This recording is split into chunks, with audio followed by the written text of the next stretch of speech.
Assalamualaikum warahmatullahi wabarakatuh. Ketemu lagi bersama channel Dayu Kreator. Kita masih membicarakan tentang datuk yang berada di Kalimantan, yaitu Datuk Abulung. Dalam sejarah pemikiran keagamaan di Kalimantan Selatan pada abad ke-18, tersebutlah 3 orang tokoh ternama dan masyhur di tengah-tengah masyarakat, yaitu 1. Syekh Abdul Hamid, dikenal dengan nama Datuk Abulung. 2. Syekh Muhammad Arsad Al-Banjari, dikenal dengan nama Datuk Kelampayan. 3. Syekh Muhammad Nafis, pada masa pemerintahan Sultan Tahmanullah Syekh Abdul Hamid Muda dan Syekh Muhammad Arsad Al-Banjari Muda. Keduanya sama-sama diberangkatkan ke Mekah Al-Mukarramah untuk menuntut ilmu agama. Sepulang dari menuntut ilmu di Tanah Suci, Datuk Syekh Abdul Hamid Abulung mulai mengajarkan ilmu yang didapatnya dari guru-guru beliau di Tanah Suci Mekah.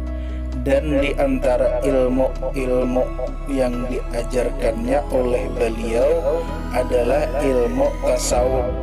Namun ilmu tasawuf yang diajarkan beliau kepada orang awam sangat berlainan dari pelajaran tasawuf yang telah dikenal masyarakat selama ini. Datuk Abulung mengajarkan bahwa tiada yang wujud, hanya Dia, tiada maujud lainnya, tiada aku melainkan Dia. Dia adalah aku adalah Dia.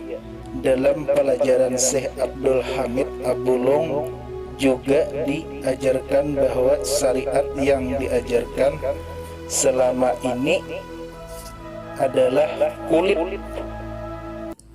belum sampai kepada isi hakikat. Sedangkan pelajaran yang selama ini diyakini masyarakat umum, yaitu tiada yang berhak dan patut disembah hanya Allah. Allah adalah Khalik dan selainnya adalah makhluk, tiada sekutu baginya. Ajaran inilah yang dikatakan Datuk Abulung hanya kulit, belum sampai kepada isi hakikat. Ajaran Datuk Abulung itu merupakan hasil pengaruh dari ajaran Abu Yazid Al-Bustami, M874 Husain bin Mansur Al-Halad 85922 yang kemudian memasuki Indonesia melalui Hamzah Mansuri dan Samsudin di Sumatera dan Syekh Siti Jenar di Pulau Jawa. Mendengar fatwa Syekh Abdul Hamid yang sangat berbeda dari kebanyakan paham masyarakat pada waktu itu, maka gemparlah masyarakat yang menerima pernyataan Syekh Abdul Hamid Abulung itu. Bahkan apa yang beliau katakan itu adalah jadi paham pembicaraan bagi masyarakat umum. Dan akhirnya sampailah berita itu ke telinga Sultan Datuk Abulung, dipanggil untuk bertanggung jawabkan perkataan atau ajaran yang untuk mempertanggungjawabkan perkataan atau yang dijawabnya. Sebelum Datuk Abulung hadir di hadapan sultan-sultan terlebih dahulu minta pendapat Syekh Muhammad Arsad tentang ajaran Datuk Abulong. Setelah menelah beberapa kitab, Syekh Muhammad Arsad mengambil kesimpulan bahwa ajaran yang disebarkan oleh Datuk Abulong kepada orang awam itu bisa menyesatkan atau membawa ke syirik dan merusak kehidupan beragama. Adalah kewajiban ulama dan umara melindungi keagamaan rakyat dari unsur-unsur yang berbahayakan. Jika tidak dapat dengan jalan damai, maka lebih baik menyingkirkannya sekalipun dengan kekerasan, karena itu sebagai hal yang munkar, menolak mafsadah keburukan lebih dia adalah bukan daripada mengambil manfaat melenyapkan seseorang untuk menyelamatkan orang banyak. Dibolehkan menurut hukum, malah terkadang wajib. Jepri Jam-Jam Syekh Muhammad Arsad Al-Banjari 1979 halaman 13. Berdasarkan keputusan Syekh Muhammad Arsad, yaitu itulah Datuk Abulong ditangkap dan dimasukkan ke dalam sebuah kurungan besi, kemudian direndam di Sungai Martapura. Menurut satu riwayat, Sultan Adam ingin menguji kebenaran, keyakinan dan kebenaran perjalanan ilmu Syekh Abdul Hamid Abulong. Di tengah perjalanan menuju istana, ketika beliau akan ditangkap, dipasang perangkap yang apabila terpijak akan melesetlah sebilah tombak tajam yang akan menghujung ke tubuh orang yang menginjak perangkap tersebut. Saat itulah terbukti kebenaran ajaran Syekh Abdul Hamid Abulong. Ketika beliau menginjak perangkap tersebut, tombak tersebut memang meleset ke udara, namun berhenti di udara dan jatuh ke tanah tepat di belakang tubuh beliau, namun beliau tidak mengetahuinya. Setelah ditangkap, Syekh Abdul Hamid Abulong sangat berat. Ukuran kurungan besi tersebut dibuat seukuran dengan tubuh beliau, hanya cukup untuk berdiri. Kurungan yang seperti itulah Syekh Abdul Hamid Abulong ditenggelamkan ke dasar sungai di Lok Buntar. Maka tenggelamlah Syekh Abdul Hamid Abulong ke dasar sungai bersama kurungan besi yang sangat berat tersebut tanpa diketahui orang. Suatu keanehan terjadi apabila waktu subuh.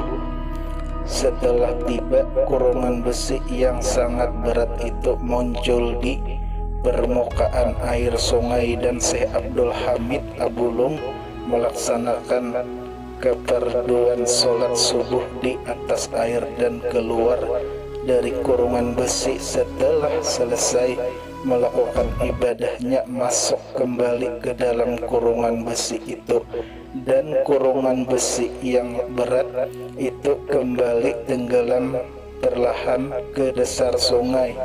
Demikian juga kurungan besi itu akan muncul ke permukaan air sungai apabila waktu sholat fardu telah tiba dan apabila telah selesai melaksanakan keperluan serta amal ibadah lainnya.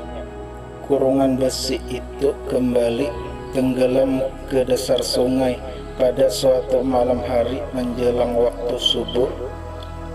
10 orang mencari ikan menjala di sekitar sungai tempat Syekh Abdul Hamid Abulung ditenggelamkan. Lama-lama mereka mendengar suara azan. Berlahan-lahan mereka mendekati sumber suara azan tersebut. Dari kejauhan mereka melihat keganjilan dan keanehan yang terjadi pada diri Syekh Abdul Hamid Abulung. Sejak melihat keganjilan tersebut, mereka mengangkat beliau menjadi guru mereka. Dari beliau mereka belajar berbagai ilmu pengetahuan agama Islam. Karena jumlah mereka 10 orang, maka mereka dinamakan orang 10. Selanjutnya setelah sekian lama belajar kepada Syekh Abdul Hamid Abulung, ke-10 orang tersebut menjadi pegawai kerajaan Demi. Setelah terendam beberapa lama di air, Datuk Abulung tidak juga mati. Bahkan terjadi peristiwa ajaib, yaitu bila tiba waktu sholat, beliau keluar dari kurungan dan melakukan sholat di atas air. Peristiwa ini terjadi berulang-ulang tanpa diketahui oleh Sultan. Karena direndam di air, beliau tidak mati, maka oleh Sultan diperintahkan kepada Al-Bujuk untuk memenggal kepala beliau. Di hadapan Raja, Datuk Abulung mengatakan bahwa beliau tidak dapat dibinasakan dengan alat apapun, dan jika Raja ingin membinasakannya haruslah dengan senjata yang berada di dinding rumah beliau, dan mengucapkan ke dalam